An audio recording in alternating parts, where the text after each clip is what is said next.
Hi guys, welcome our channel Ayurveda lectures. आज हम chapter number first अष्टांग हृदय के चैप्टर नंबर फर्स्ट आयुष्कामी अध्याय की बात करेंगे।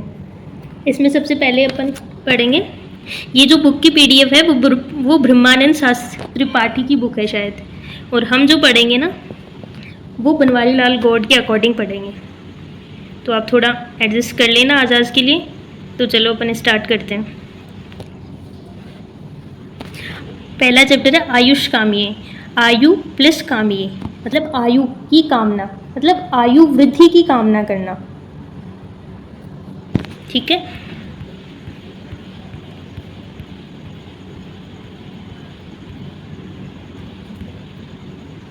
अब ये जो श्लोक है, आयु कामेन धर्मार्थ सुख साधनम,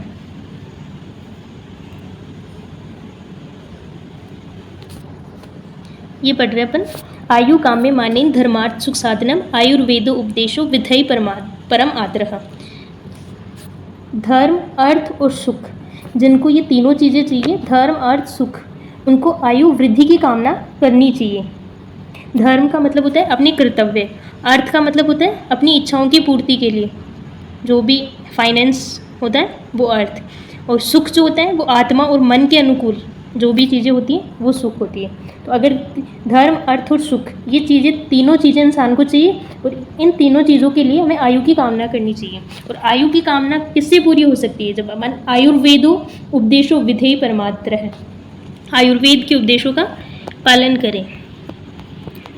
आगे चलते हैं। अब इस जो आगे वाला नेक्स्ट श्लोक है ना, उसमें ये बता रखा है आयुर्वेद का अवतरण, जो कि आयुर्वेद धरती पर आया कैसे, अकॉर्डिंग बागभट्ट, कि आयुर्वेद धरती पे आया कैसे। ब्रह्मा स्मृतो आयुषः वेदम प्रजापति गृहतम सो अश्विनो तो सहस्त्र अक्षम को अत्रि पुनादिक का मुनिम ते अग्निवेशो कांस्ते तू पृथक तंत्राणी ते निरे। अब सबसे पहले जो आयुर्वेद का जो ज्ञान था ना, वो ब्रह्मा जी को था। ब्रह्मा जी ने ये ज्ञान किसको दिया? प्रजापति, दक्ष प्रजापति जो थे उनको ज्ञान दिया।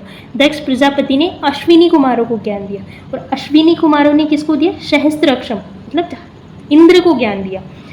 फिर उसके बाद में इंद्र ने आत्रेय पुनर्वसु को ज्ञान दिया, और पुनर्वसु के फिर 6 शिष्य हुए, अग्निवेश, भेल, जतुर्गन, पाराशर, हारित और क्षारपाणी। इन 6 को ज्ञान दिया, और इन सब ने अपने अपने पृथक पृथक तंत्र लिखे। तो सबसे पहले अब किसको ज्ञान था? ब्रह्मा जी को। ब्रह्मा जी के बाद में दक्ष प्रजापति को, दक्ष प्रजापति से अश्विन कुमारों को, अश्विन कुमारों से इंद्र को, इंद्र से पुनर्वसु आत्रेय को, पुनर्वसु आत्रेय से अग्निवेश को, और क्षारपाणी, भेल, हारित जो 6 शिष्य थे ना उनको हो गया। फिर उसके बाद में इसको अपन है ना, शॉर्ट ट्रिक होती है एक, बड़ाई से याद करते हैं। BDAI, B for Brahma, D for Daksh, A for Ashwin Kumar, I for Indra. ये यहाँ पे इसकी ट्रिक हो जाती है। अब अपन आगे चलते हैं। यहाँ पे आयुर्वेद के 8 अंग बता रखे हैं इन्होंने, है ना, क्योंकि इतनी बड़ी आयुर्वेद है, तो इतनी बड़ी आयुर्वेद को तो नॉर्मल इंसान नहीं पढ़ सकता, क्योंकि ब्रह्मा जी के भी 4 मुख थे। तो ब्रह्मा जी भी है ना, 4 मुख होने के बाद में भी वो बूढ़े हो गए थे पढ़ते पढ़ते, तो इनको अलग अलग पार्ट्स में डिवाइड किया ताकि सब लोग इनको पढ़ सकें। तो आयुर्वेद के 8 अंग बताए गए, काय, बाल, ग्रह, ऊर्ध्वांग, शल्य, दृष्टा, जरावसान, अष्टावांगी, तस्याव, चिकित्सा, यशु, संस्कृता। ये 8 अंग हो गए। 8 अंग में सबसे पहले काय। काय मतलब काय चिकित्सा। बाल का मतलब होता है कौमारभृत्य डिपार्टमेंट, जो पीडियाट्रिक्स वाला डिपार्टमेंट आता है वो वाला। ग्रह का मतलब होता है ग्रह चिकित्सा। ऊर्ध्वांग का मतलब होता है ऊर्ध्वांग शालाक्य तंत्र, जिसको अपन बोलते हैं हिंदी में। ENT डिपार्टमेंट जो होता है ना वो वाला। शल्य से जो सर्जरी वाला डिपार्टमेंट होता है वो। दृष्टा मतलब अगत तंत्र, ऑक्सीवोलॉजी वाला डिपार्टमेंट। जरा मतलब जो बुढ़ापा आने वाले ऐसे रसायन वगैरह जिसमें आते हैं जो बुढ़ापे को आने से रोकते हैं। वसान का मतलब होता है बाजीकरण वाला। ये अष्टावांगनी, ये 8 अंग बताए गए हैं चिकित्सा के। इन्हीं पे चिकित्सा पूरी निर्भर करती है।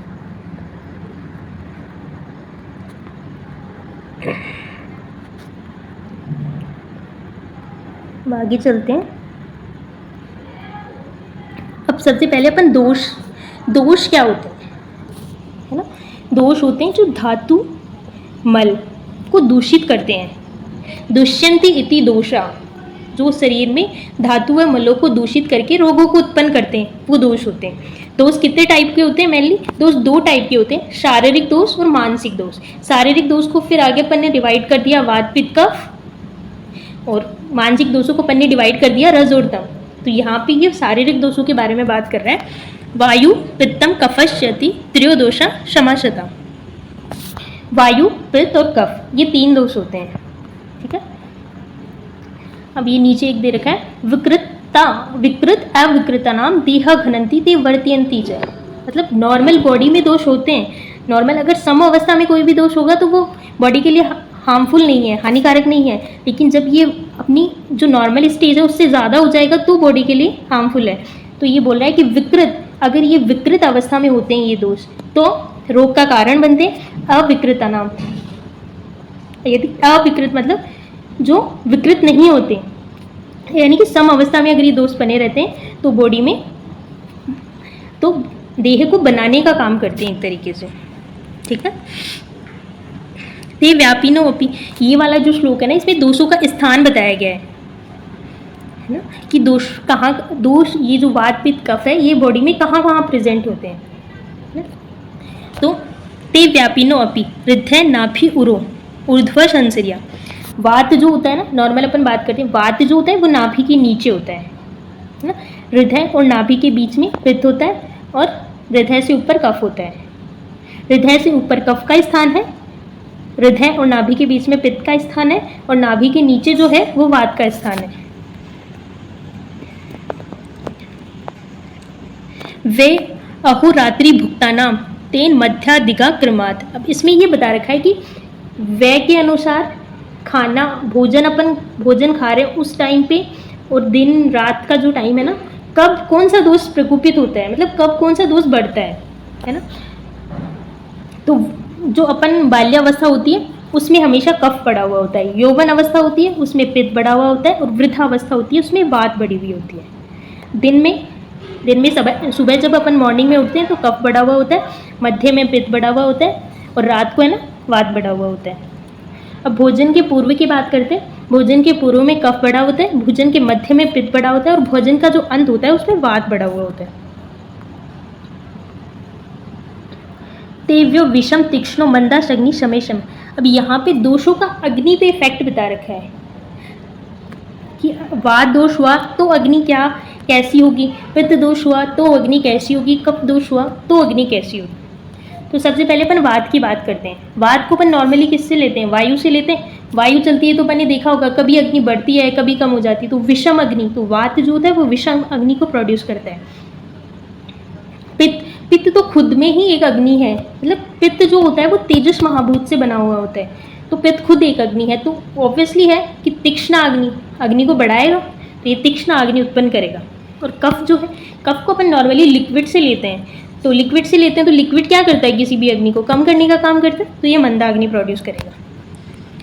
और अगर ये तीनों दोष सम रहते हैं तो अग्नि भी सम अवस्था में रहती है।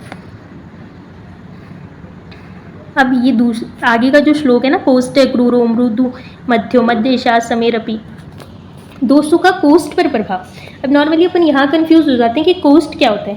कोष्ठ को यहाँ रिलेट किया गया है मल से, कि दोषों का मल पे क्या इफेक्ट पड़ेगा ना। अगर वात दोष हमारी बॉडी में बढ़ जाता है ना तो कॉन्स्टिपेशन पैदा कर देता है। वात का सबसे अच्छा गुण है सुखाना किसी भी चीज़ को।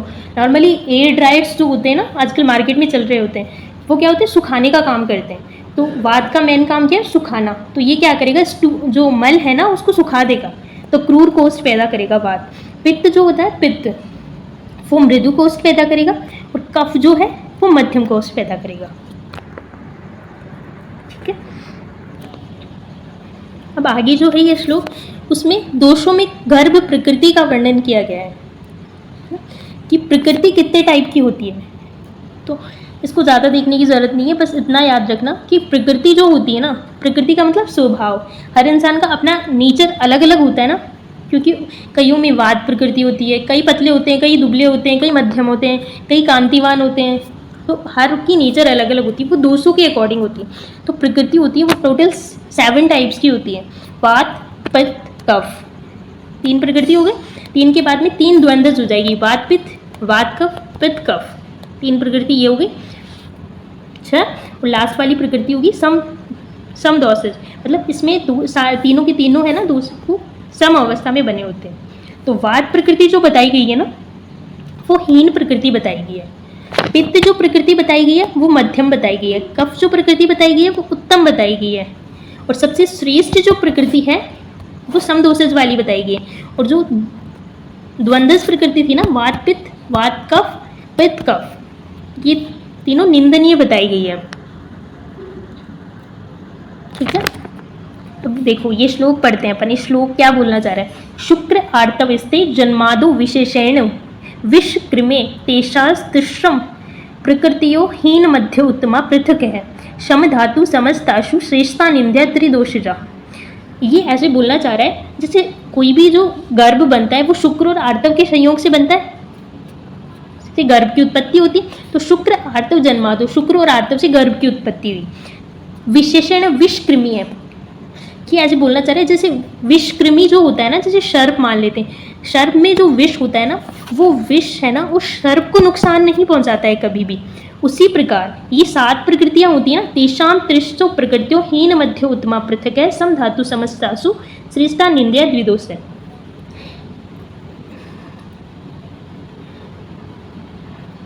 देखो ये ऐसे बता रहा है शुक्र और आर्तव जन्मा दो, शुक्र और आर्तव के संयोग से गर्भ की उत्पत्ति होगी। विशेषण विषकृमि है, जिस प्रकार विषकृमि में जो विष होता है वो उस विषकृमि के लिए हानिकारक नहीं होता है। तेषां त्रिषु प्रकृतियों, वैसे ही 3 जो प्रकृतियां होती है हीन मध्यम उत्तम, 3 प्रकृतियां हैं हीन मध्यम और उत्तम, वो समधातु मतलब समदोषज जो प्रकृति है वो श्रेष्ठ है, निंदनीय है वो द्विदोषज है वो निंदनीय है। ये प्रकृतियां जो 7 प्रकृतियां बताई गई है ये उस इंसान के लिए हार्मफुल नहीं है। ठीक है, अब यहाँ पे वात दोष के गुण का श्लोक बता रखा है, ये इंपॉर्टेंट है, ये आपको याद करना पड़ेगा।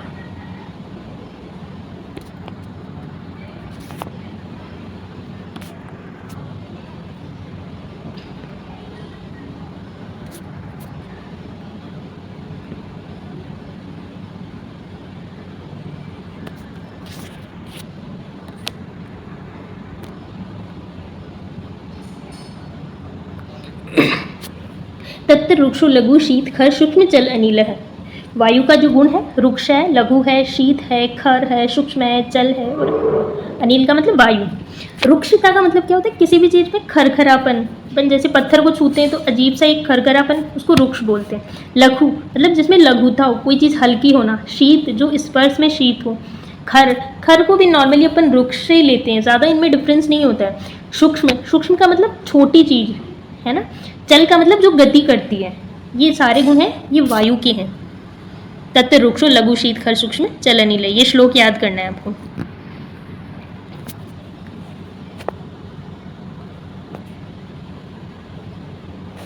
फिर अपन नेक्स्ट श्लोक की बात करते हैं। पित्त दोष के गुण। पित्तम सह स्नेहम तीक्ष्ण उष्णम लघु विशर्षम सरम दर्वम, है ना। पित्तम सह स्नेहम, पित्त जो होता है ना वो कुछ, सह स्नेह का मतलब होता है कुछ स्निग्ध। एक तो होता है स्निग्ध और एक कुछ स्निग्ध, है ना, मतलब कम स्निग्ध। स्निग्ध तो होता है पर बहुत कम स्निग्ध होता है।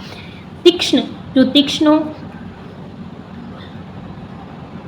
उष्ण हो, लघु हो। विसर्षम का मतलब आम गंध वाला। सरम और दर्वम, सरम का मतलब फैलने वाला, दर्व मतलब लिक्विड। तो पित्तम सह स्नेहम तीक्ष्ण उष्णम लघु विसर्षम सरम दर्वम, ये पित्त के गुण है।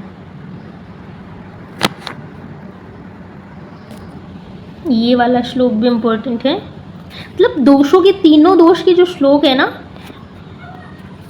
तीनों इंपॉर्टेंट हैं।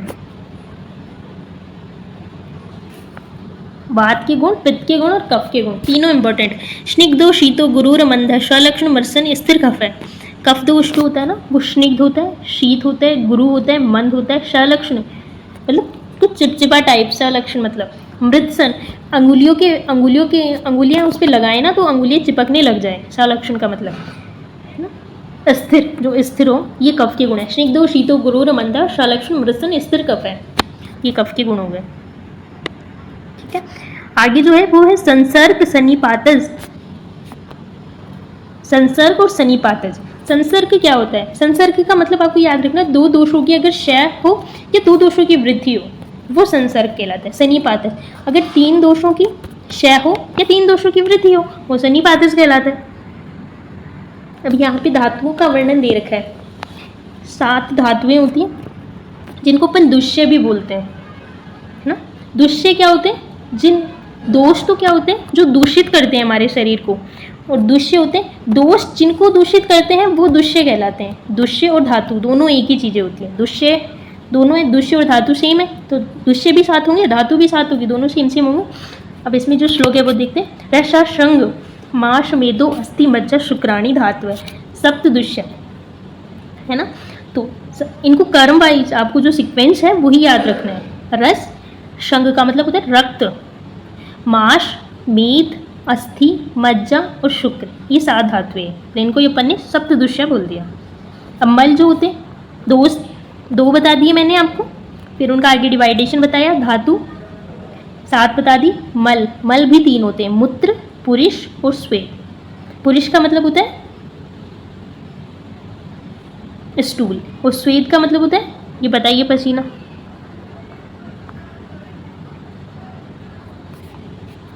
वृद्धि समानी सर्वेशा विपरीत विप्रिय है। ये बस इतना ही बोलना चाह रहा है कि अगर आप दोष धातु मलों की वृद्धि को करने वाले आहार विहार, वृद्धि समाने मतलब अगर दोष धातु मल की वृद्धि को करने वाले आहार विहार खाओगे तो उनकी वृद्धि करेंगे, अगर इनको घटाने वाले आहार विहार खाओगे तो इनकी कमी करेंगे। अब यहाँ पे है ना 6 रस बताए गए हैं, इनको सीक्वेंस वाइज याद करना है। नॉर्मल अपन को याद कैसे करना है? मधुर अम्ल लवण कटु तिक्त कषाय, है ना। अगर अपन से नॉर्मल रस पूछे या कोई भी चीज़ आए तो अपन ऐसे ही लिखेंगे उसको, मधुर अम्ल लवण कटु तिक्त कषाय। लेकिन अगर अपन को स्पेशलाइजेशन दे दे कि अकॉर्डिंग टू द वाग्भट कि अकॉर्डिंग बताओ कि रसों का कर्म क्या है, तो फिर थोड़ा चेंज हो जाएगा। उसमें क्या होगा? मधुर अम्ल लवण तिक्त कटु कषाय, उसमें तिक्त ऊपर आ जाएगा, तिक्त वाला रस। अपन जो भी सीक्वेंस लिखेंगे नॉर्मली तो अपन यही लिखेंगे कि मधुर अम्ल लवण कटु तिक्त कषाय, लेकिन स्पेशलाइजेशन दे दे क्वेश्चन में कि अष्टांग हृदय के अकॉर्डिंग बताइए, तो अपन लिखेंगे फिर मधुर अम्ल लवण तिक्त कटु कषाय। ठीक है, तिक्त और कटु की सिचुएशन चेंज कर देंगे बस। अब बात करते हैं अपन स्वादु मतलब मधुर जो अपन स्वीट्स खाते हैं ना वो वाली मधुर में आ जाती है। अम्ल जो नींबू का जो रस होता है वो अम्ल होता है। लवण जो नमक का रस होता है वो लवण होता है। कटु जो होता है ना वो काली मिर्च। कटु का मतलब कभी भी कड़वा नहीं होता है। कटु का मतलब होता है जिसको खाने पे दाह की उत्पत्ति हो, है ना। जैसे अपन ने काली मिर्च खाई, अदरक खाई, उनसे दाह होती है ना, तो वो वाली। तिक्त का मतलब होता है कड़वा। जो नीम की पत्तियां अपन खाते हैं ना वो कड़वी होती है, तो वो वाला तिक्त। फिर कषाय जो होता है ना वो क्या करता है, मतलब स्तब्धता ला देता है, जैसे मुंह में हृदय प्रदेश में एक जकड़न सी पैदा कर देता है। कषाय रस में जामुन आ जाता है। अगर अपन कभी भी देखा होगा नॉर्मली अपन जामुन या सुपारी ज़्यादा खा लेते हैं तो एक अजीब सी मुंह में जकड़ाहट होने लग जाती है, वो कषाय रस के कारण होती है। ठीक है, अब अपन इनमें दोष की भी बात कर लेते हैं। अपन ने नॉर्मल सीक्वेंस क्या बताई? मधुर अम्ल लवण कटु तिक्त कषाय। मधुर अम्ल लवण ये तीनों दोष, मधुर अम्ल लवण ये तीनों जो रस हैं वो कफ को बढ़ाएंगे। ऑब्वियसली बात है, अगर कफ को बढ़ाएंगे तो वात का शमन करेंगे, क्योंकि दोनों अपोजिट होते हैं ना। कफ और वात जो होते हैं एक दूसरे के अपोजिट होते हैं। अगर कोई भी आहार विहार कफ को बढ़ा रहा है तो वो ऑटोमेटिक वात को कम कर देगा। ठीक है, फिर कटु तिक्त कषाय ये क्या है? वात को बढ़ाने वाले हैं, तो वात को बढ़ाएंगे तो ऑब्वियसली है कफ को कम कर देंगे। अब इसके बाद में अपन बात करें आम्ल लवण और कटु, ये तीनों है ना ये पित्त को बढ़ाएंगे, और बाकी के जो 3 बच गए मधुर तिक्त और कषाय ये पित्त का शमन कर देंगे।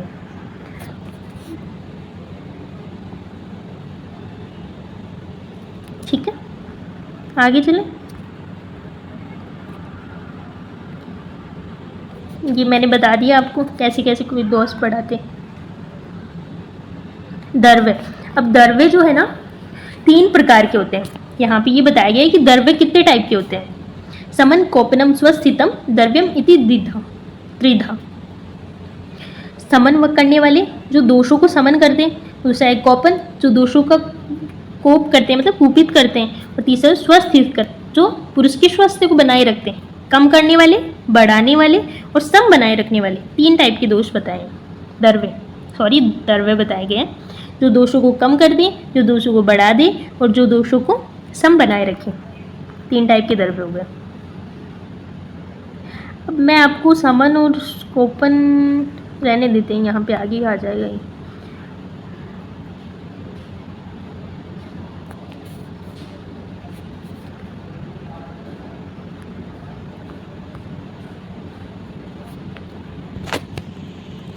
अब अपन आगे स्टार्ट करते हैं। उष्ण शीत गुणों उत्कर्षात वीर्य द्विधा स्मृतम। पहले बात करते हैं अपन वीर्य क्या होता है। वीर्य क्या होता है? किसी भी द्रव्य की जो शक्ति होती है ना, शक्ति, उसको वीर्य बोलते हैं। उसकी पोटेंसी जो होती है उसको वीर्य बोलते हैं ना? तो वीर्य 2 टाइप के बताए गए, उष्ण वीर्य और शीत वीर्य। त्रिधो विपाको द्रव्यस्य स्वादु अम्ल कटुकाताम। 3 विपाक बताए गए हैं इसमें, मधुर विपाक, अम्ल विपाक और कटु विपाक। अब मधुर विपाक में कौन कौन से रस आते हैं ये बात करेंगे अपन। जो मधुर विपाक होता है ना, उसमें मधुर रस और लवण रस आते हैं। अम्ल विपाक में सिर्फ अम्ल रस आता है। कटु विपाक में कटु रस, तिक्त रस और कसाय रस, तीनों रस आ जाते हैं। मधुर में मधुर प्लस लवण, अम्ल विपाक में अम्ल रस आ जाएगा, कटु विपाक में कटु, तिक्त और कषाय रस तीनों आ जाएंगे। विपाक की आपके आगे परिभाषा आ जाएगी, है ना। द्रव्य के गुणों का वर्गीकरण। अब द्रव्य के गुण बताए गए तो 41 हैं, 41 बताए गए हैं। ये जो गुण हैं ये गुरुवादी गुण है ना। ये 20 जो होते हैं वो गुरुवादी गुण होते हैं। टोटल गुण जो हैं वो 41 होते हैं। अब इसमें देखिए, गुरु मंद हीम स्निग्ध सहलक्षण सांद्र मृदु स्थिरा गुणा स सूक्ष्म विशद्धा विशंधि सर्व विप्रिय। गुरु, लघु, मंद, तीक्ष्ण, शीत, उष्ण, स्निग्ध, रुक्ष, लक्षण, खर, सांद्र, दर्व, मृदु, कठिन, स्थिर, सर, सूक्ष्म, रुक्ष, विशद और पिछिल। 20 टाइप के गुण बताए गए। आप देख लेना आगे ना, ये आपको समझ आ जाएगा, इतना वो है नहीं। अब देखो, रोग और आरोग्य का कारण बताया गया है। अभी पहले भी अपन ने एक कारण पढ़ा था। दोष अगर कुपित विकृत अवस्था में होते हैं तो रोग का कारण बनते हैं, अविकृत अवस्था में होते हैं तो आरोग्य का कारण बनते हैं। पहला रीज़न वहाँ पढ़ लिया था, अब दूसरा रीज़न यहाँ पढ़ रहे हैं, रोग और आरोग्य का कारण। कालार्थ कर्मणा योगो हीन मिथ्या अतिमात्रक है शम योगश्च विज्ञो रोग आरोग्यम कारणम। रोग का कारण, अब सबसे पहले रोग का कारण है काल, समय, अर्थ। अर्थ जो होता है ना, इंद्रियार्थ नहीं होता, वो लिया गया है यहाँ पे। काल का मतलब समय, अर्थ का मतलब इंद्रियार्थ। कर्म जो अपन कार्य करते हैं वो वाला कर्म। काल, इंद्रियार्थ और कर्म, इन तीनों का अगर हीन योग हो जाए, मिथ्या योग हो जाए, अति योग हो जाए, वो रोग का कारण होता है। और अगर इन तीनों का अगर संयोग हो जाता है तो वो आरोग्य का कारण होता है।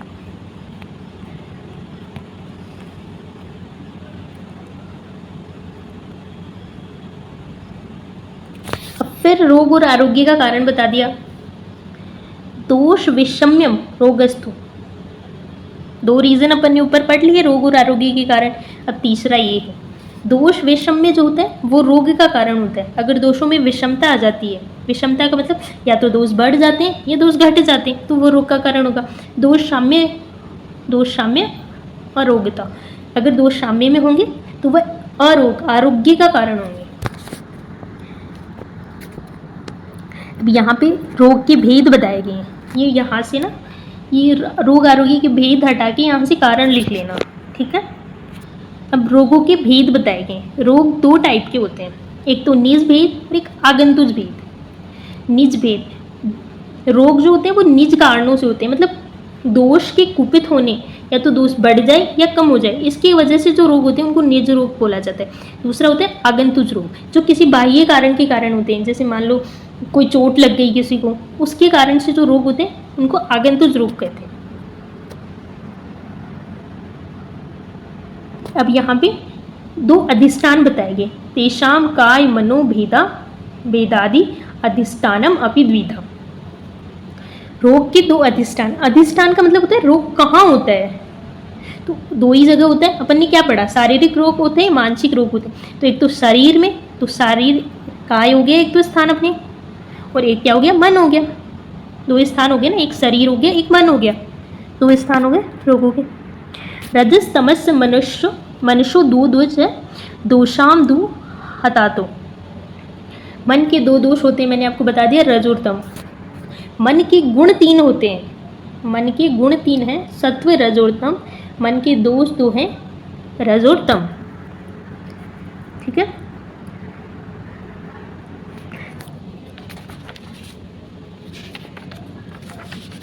अब यहाँ दे रखा है रोगी की परीक्षा, तो रोगी की त्रिविध परीक्षा बता रखी है यहाँ पे, दर्शन, स्पर्शन और पर्शन। परीक्षित च रोगिणम, रोगी की परीक्षा अपन किसी भी रोगी को देख के, स्पर्श करके और प्रश्न करके। जैसे हमारे पास कोई भी रोगी आता है, अपन उसको दूर से ही देख लेते हैं कि इसकी आइज़ येलो है, इसकी बॉडी क्रश हो गई है ना, तो उसको देख के पता चल जाता है। मतलब बीमार को देख के ऑटोमेटिकली अपन को पता चल जाता है, उसके शरीर की कांति वगैरह, मुंह की कांति वगैरह चली जाती है, बालों को देख के पता चल जाता है ना।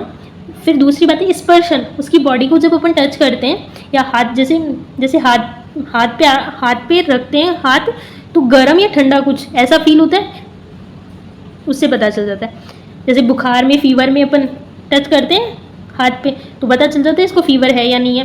प्रेशन, दूसरी अपन उससे प्रेशन करते हैं कि आपको क्या फील हो रहा है, आपको नोजिया तो नहीं हो रहा, आपको उल्टी जैसी शिकायत तो नहीं है, आपको बार बार में दिखने में तो कोई दिक्कत नहीं हो रही। तो उनसे सारे क्वेश्चन कि आपने क्या खाया था पहले, तो ये वाली क्वेश्चंस पूछेंगे। उससे क्या होता है कि अपन उस डिजीज़ के समथिंग पास में पहुंच जाते हैं कि इसको ये रोग हो सकता है। तो कौन कौन सी चीज़ें, दर्शन, स्पर्शन और पर्शन, तीनों चीज़ें। ये रहने तो आगे चलते हैं। रोगी की परीक्षा, ऊपर अपन ने क्या पढ़ी, रोगी की परीक्षा, दर्शन, स्पर्शन और पर्शन। अब पढ़ेंगे अपन रोग की परीक्षा। रोग की परीक्षा 5 चीज़ों से होती है, निदान, पूर्वरूप, लक्षण, उपशय और संप्राप्ति। रोगम निदानम प्राग रूप लक्षणों उपशा संप्राप्ति भी, है ना। तो निदान मतलब कोई भी डिजीज किस कारण से हुई है, मतलब अपन ने क्या आहार विहार सेवन किया है जिसकी वजह से रोग हुआ है। पूर्व रूप, रोग के भी लक्षण पैदा नहीं हुए, उससे पहले के जो लक्षण होते हैं, मतलब रोग के लक्षण पैदा नहीं हुए, उससे पहला जो होता है वो पूर्व रूप होते हैं। लक्षण जो लोगों में रोगों का स्पष्ट चिन्ह दिखाई देने लग जाए, वो लक्षण है। उपशय जो होता है ना, वो व्याधि की मतलब गूढ़ता को बताता है एक तरीके से। और संप्राप्ति क्या होता है, उस रोग की पूरी प्रोसेस कि इसने ऐसे ऐसे निदानों का सेवन किया, इससे ये दोष कुपित हुआ, इस दोष ने इस स्रोतस को अवरुद्ध किया, इस अधिष्ठान में ये स्थापित हो गया और इसने ये रोग पैदा कर दिया, वो उसकी टोटल संप्राप्ति हो जाती है।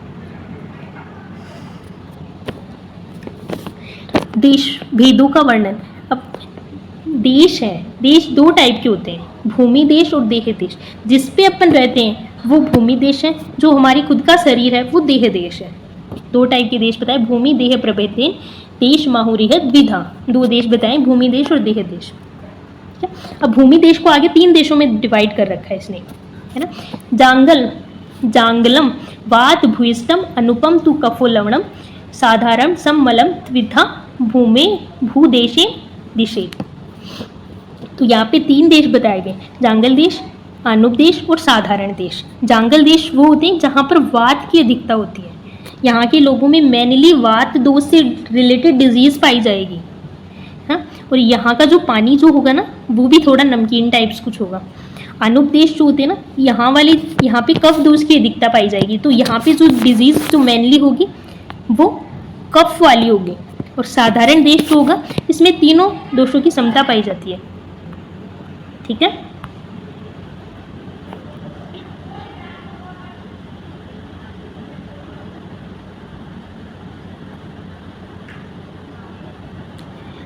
काल के भेद बताए गए यहाँ पे, है ना। तो 2 टाइप की काल बताए गए, क्षण और रोग की अवस्था, है ना। तो क्षण का मतलब जैसे प्रातःकाल, सायकाल जो होता है, जो नॉर्मल प्रातःकाल, मध्यकाल और सायकाल वाला।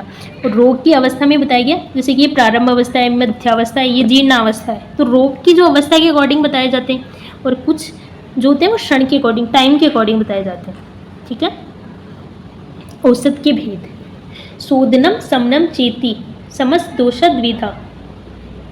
दोष के ना औसत के भेद होते हैं ना, वो 2 टाइप की औषध होती है। अभी थोड़ी देर पहले अपन ने दर्वे के भेद पढ़े थे,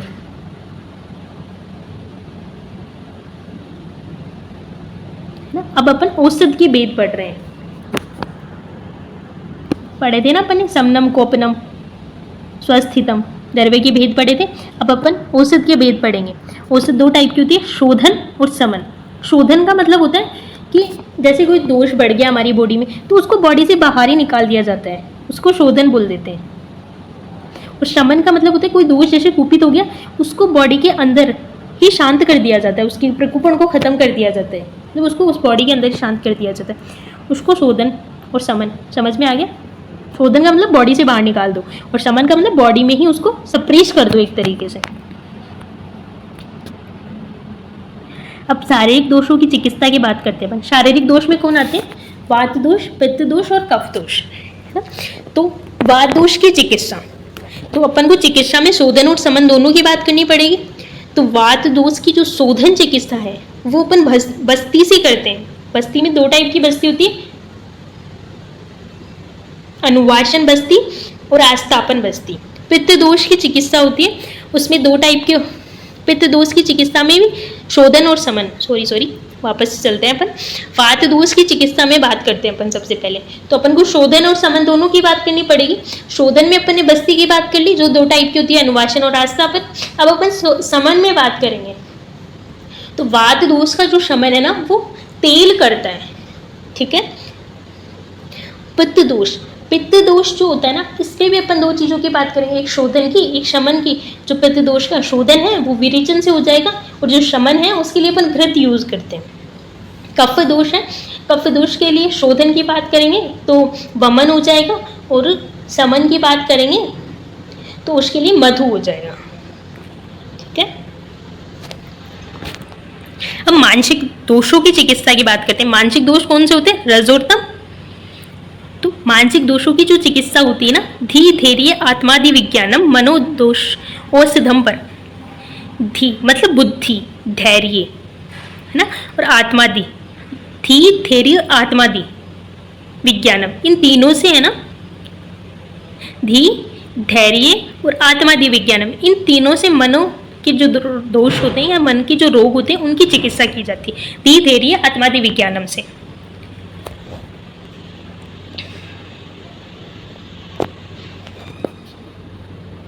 अब यहाँ पे चिकित्सा के 4 पद बताए गए हैं, मतलब किसी भी रोगी की चिकित्सा करने के लिए क्या क्या जरूरी होता है।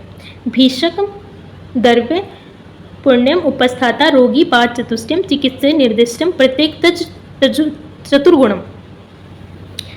4 पद होनी चाहिए। एक तो इसमें वैद्य होना चाहिए, ठीक है, एक द्रव्य होना चाहिए, ठीक है। तीसरा उपस्थाता, उपस्थाता मतलब नर्सिंग जो डिपार्टमेंट होता है वो वाला, जिसको अपन परिचारक भी बोल देते हैं। और चौथा होता है रोगी। पहला हो गया वैद्य, दूसरा हो गया द्रव्य, तीसरा हो गया परिचारक, और चौथा हो गया रोगी, है ना। ये 4 होनी चाहिए। और ये 4 जो है ना, और इनके प्रत्येक के 4-4 गुण होते हैं। तो हमेशा ऐसा बोला जाता है चिकित्सा जो होती है ना, वो ही संपूर्ण होती है जो षोडश कला मतलब 16 कलाओं से युक्त हो या 16 गुणों से युक्त हो। यानी कि वैद्य के भी 4 गुण बताए गए हैं, द्रव्य के भी 4 गुण बताए गए हैं, परिचारक के भी 4 गुण बताए गए हैं, और रोगी के भी 4 गुण बताए गए हैं, ठीक है। अब सबसे पहले अपन बात करते हैं वैद्य के 4 लक्षण की। दक्ष, तीर्थार्थ, शास्त्र, अर्थो, दृष्ट, कर्मा, सूचि, भीषक। तो वैद्य की 4 लक्षण है। दक्ष होना चाहिए,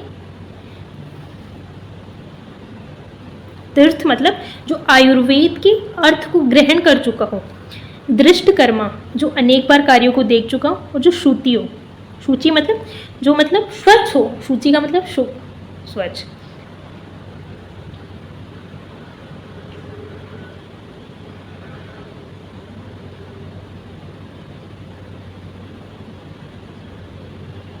अब अपन वैद्य के 4 जो लक्षण है उनको अपन SBDS से याद रख सकते हैं। जैसे S जो होता है, S का मतलब होता है शास्त्र ज्ञाता, है ना, S से शास्त्र ज्ञाता हो गया। B से बहुदृष्ट कर्मा, जिसने चिकित्सा कार्यों को बहुत बार देखा हो, B। D से हो गया दक्ष, और S से हो गया फिर सूची। तो SBDS हो गया। वैद्य के 4 लक्षण अपन ने किससे याद किए? SBDS से। S का मतलब क्या हो गया? शास्त्र ज्ञाता। B का मतलब हो गया बहुदृष्ट कर्मा। D का मतलब हो गया दक्ष। S का मतलब हो गया शुचि। तो अपन ने वैद्य के 4 लक्षण याद कर लिए। अब औसत तरवे के 4 लक्षण, ये श्लोक याद कर लेना है।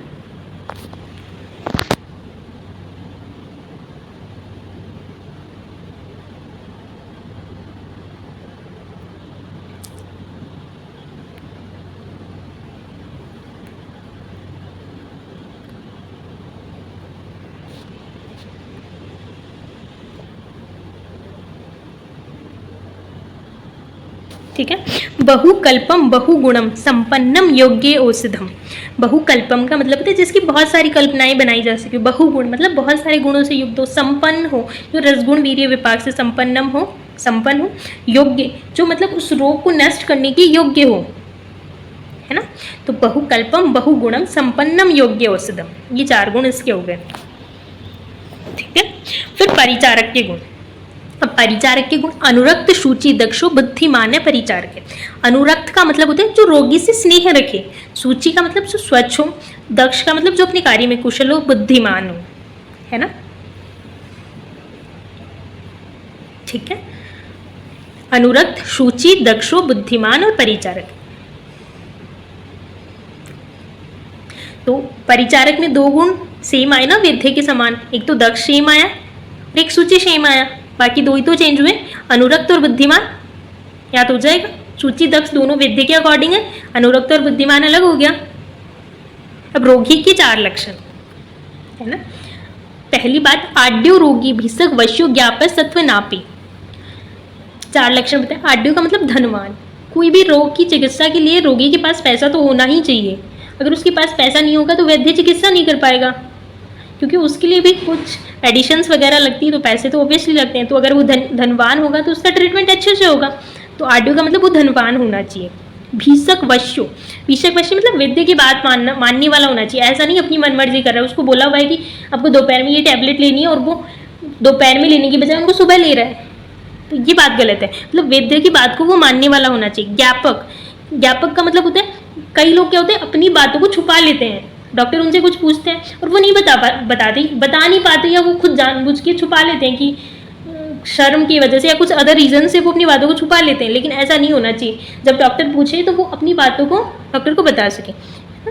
और सत्व नापी मतलब सत्व, जिनका सत्व प्रबल होना चाहिए, मतलब जैसे उनकी कुछ ट्रीटमेंट्स वगैरह करने पड़े अपन को, तो उनमें सत्व होना चाहिए कि हाँ मैं ठीक हो जाऊंगा। ठीक है, उनका सत्व प्रबल होना चाहिए। वो ऐसे नहीं किसी भी छोटी सी चीज़ से, जैसे सुई से डर गए, ऐसा नहीं होना चाहिए, उनमें सत्व होना चाहिए। तो आड्यो रोगी भिषक वश्यो ज्ञाप सत्वनापी। ठीक है,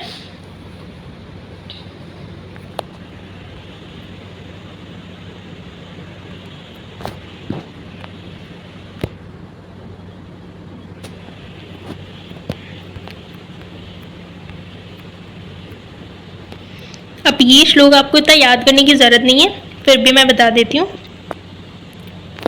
इसमें ना असाध्य और साध्य और असाध्य के अनुसार व्याधि के भेद बताए गए हैं। तो साध्य जो रोग मतलब सही हो जाए उसको साध्य बोलते हैं, जो रोग सही नहीं हो उसको असाध्य बोल दिया। असाध्य रोगों की चिकित्सा के लिए तो आचार्य ने मना ही कर रखा है कि आप असाध्य रोगों की तो चिकित्सा करो ही मत। और जो साध्य रोग होते हैं वो फिर आगे 2 टाइप के हो जाते हैं, सुख साध्य और कृच्छ साध्य। सुख साध्य का मतलब होता है जो आसानी से मतलब साधित हो जाए, जैसे अगर अपन को फीवर हो गया तो नॉर्मल मेडिसिन से अपन ठीक हो जाते हैं, तो वो सुख साध्य है। लेकिन कृच्छ साध्य का मतलब होता है जैसे अपन को किसी काम में सर्जरी करनी पड़ रही है, कोई वृद्ध है अगर वृद्ध को थोड़ा सा फीवर ज़्यादा हो जाता है तो उसके लिए प्रॉब्लम हो जाती है, वो कृच्छ साध्य में आ जाता है ना। जैसे सर्जरी वगैरह होती है तो वो भी कृच्छ साध्य में आ जाती है, शस्त्र कर्म होता है, अग्नि कर्म होता है, ये सारे जो है ना वो कृच्छ साध्य, मतलब थोड़ी जटिलता होती है इस काम में। सुख साध्य नॉर्मली सही हो जाता है थोड़े दिन में अपन मेडिसिन वगैरह, लेकिन कृच्छ साध्य में टाइम लगता है और उसमें थोड़ी पीड़ा होती है। इसके बाद असाध्य, असाध्य 2 टाइप के होते हैं, याप्य और अनुपक्रम। याप्य का मतलब क्या होता है कि जब तक अपन ने उसको मेडिसिन्स दी तब तक वो ठीक है, लेकिन जैसे ही अपन ने मेडिसिन्स उसको बंद की तो वापस उसमें वो डिजीज़ के जो कैरेक्टर्स हैं वो दिखाई देने लग गए और वापस उसको मेडिसिन लेने की ज़रूरत पड़ने लग गई। यानी कि जब तक उसको मेडिसिन दी तब तक वो ठीक रहे, और जब उसको मेडिसिन बंद करते हैं तो वापस उसको वो डिजीज़ होता है। डायबिटीज़ के जो रोगी होते हैं ना उनको लाइफ टाइम के लिए ही डायबिटीज़ की जो टैबलेट्स होती है वो लेनी पड़ती है, तो वो याप्य में आती है। अनुपक्रम, अनुपक्रम का मतलब होता है जिसका मतलब कि लास्ट स्टेज है, क्रॉनिक स्टेज, कि नहीं बस अब नहीं हो सकता इसका ट्रीटमेंट, वो अनुपक्रम में आ जाता है। ठीक है, कृच्छ साध्य को मैंने आपको बता ही दिया, शस्त्र कर्म, शार कर्म, अग्नि कर्म, ये सब जो है कृच्छ साध्य में आते हैं। यहाँ पे रोग भी मैंने आपको बता दी, प्रत्यय भी मैंने आपको बता दी। इसमें एक ये लक्षण याद रखना है आपको, जब अपन जवाब दे, मैंने आपको क्या बताया, जवाब दे देता है डॉक्टर कि नहीं बस अब इसको ले जाओ घर पे, है ना, तो उसमें एक लक्षण होता है औत्सुक के मोह और बेचैनी, अर्ति, औत्सुक के मोह अर्ति, ये तीनों लक्षण उसमें पाए जाते हैं, इनको अरिष्ट लक्षण बोलते हैं। इन लक्षणों को देख के डॉक्टर ये बोलता है कि नहीं अब इसका आगे इलाज करवाने से कोई मतलब नहीं है।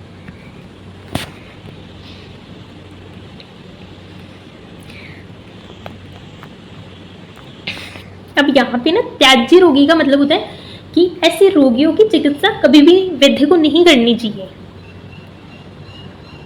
जिसने राजा या महाजन का द्वेष किया हो, ये आप नॉर्मली पढ़ लेना, इतना ज़्यादा इम्पोर्टेंट है नहीं बट आप पढ़ लेना नॉर्मल, है ना।